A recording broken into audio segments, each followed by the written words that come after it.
চোখের মধ্যে আটকে থাকা চোখের জল, সেটাই হলো ভালোবাসার গগনতল।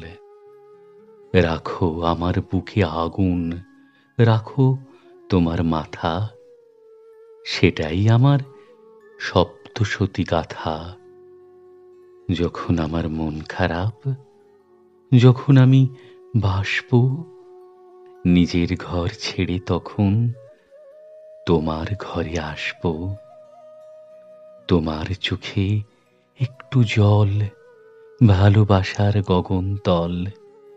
চোখের মধ্যে আটকে থাকা চোখের জলে ভাসব। কান্না ছাড়া কি করে ভালোবাসবো?